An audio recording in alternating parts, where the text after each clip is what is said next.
Today we're walking around Rome and gonna be talking about ISO.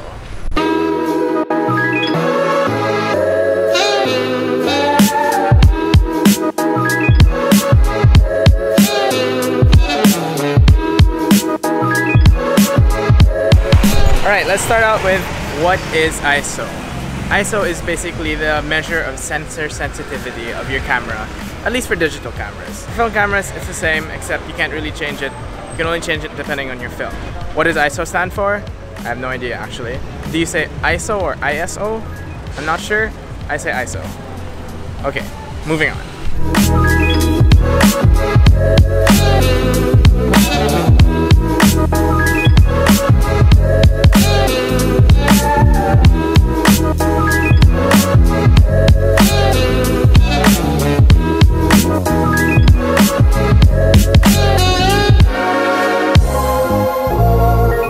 Here at Piazza Navona, so ISOs can go from, the base ISO is usually ISO 100 and it can go all the way to like 51,200 or even higher depending on the kind of camera you have. Most modern cameras today, they go from ISO 100 all the way to 25,600. So yeah. Alright, so there are high ISOs and there are low ISOs. Low ISOs include ISO 100, 200, 400, and then higher ISOs include 3200, 6400, 12,600, and everything above that.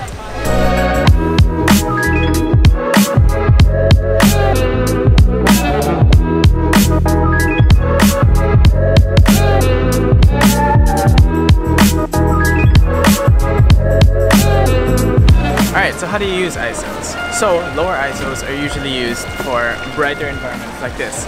So we're outside the Pantheon and I'm going to use a lower ISO.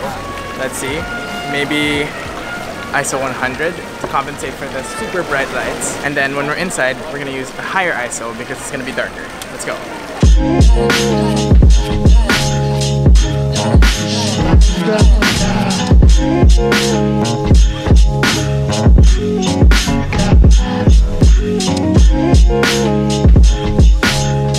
So outside we used ISO 100, which is a low ISO, but inside we had to push it up to ISO 2000 because it's not as bright as outside. And that's how you use ISO to expose your photo properly. Interrupting to talk about ISO just to say that this place is just so majestic. Like I can't even imagine like they made this. Everything is just so nice and detailed and like on such a grand scale. It's amazing. So much like the other two parts of the exposure triangle, ISO also has a dual purpose. One is to control how bright or how dark the photo is, and the second is the effect of it, which is noise or grain in the photo. The lower ISO you use, the cleaner an image looks because it has less noise. And the higher ISO you use, the more noise is introduced into your photo and it makes it more noisy.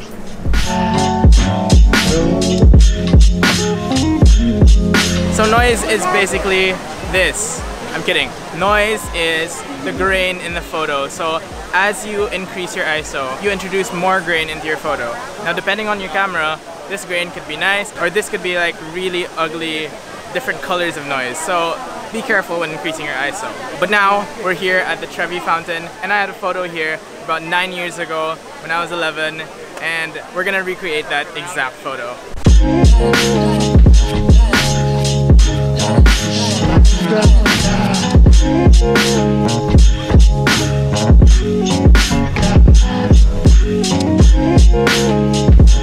Alright, to show you guys the difference of what a low ISO and a high ISO can do with regards to the noise in your image, I'm going to take a photo at ISO 100 and then I'm going to take a photo at ISO 5000. We're going to look at the details and see the difference.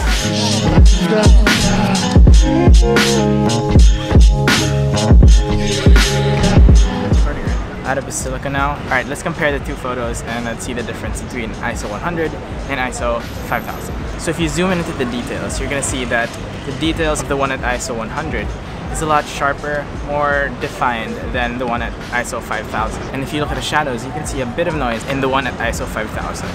But that's basically just pixel peeping because I mean, D750 is a very good camera in terms of its high ISO performance. So the difference isn't as apparent. But with other cameras, it might be a little bit more apparent. So again, just be careful when it comes to using higher ISOs.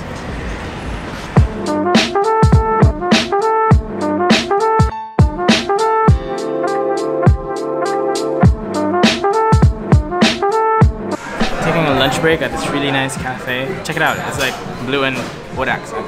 It's cool.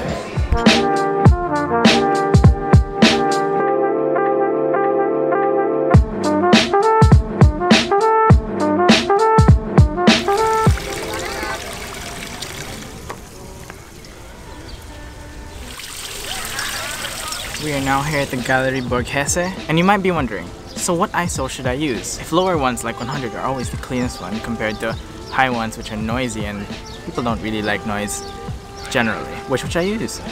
I would say, my tip, personally I like to underexpose my images, and that means getting the ISO at the lowest possible, even if it means having most of the details in the shadows. That's because I know that my camera is really good at shadow recovery, and if it means that I'm able to preserve highlights and use a cleaner ISO, then why not, right? If you're gonna edit it anyway, then you might as well underexpose by a bit. But underexposing is not always that. Although a lot of modern cameras have great shadow recovery, not all can be pushed to extreme lengths. Depending on the latitude of your shadow recovery, you'd have to be careful first. For me, it's always better to have a noisier image and get the shot sharp and really looking nice and usable. So at the end of the day, it's all about balancing the exposure triangle. If you haven't watched the previous two videos that come before this, which are the other two parts of the exposure triangle with ISO. I found a bush of flowers and I am living for this. Let's go take pics.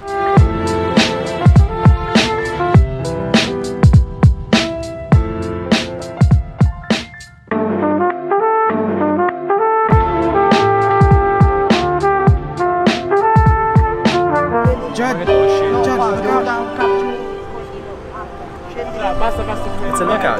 This is really nice. I'm gonna take some pictures.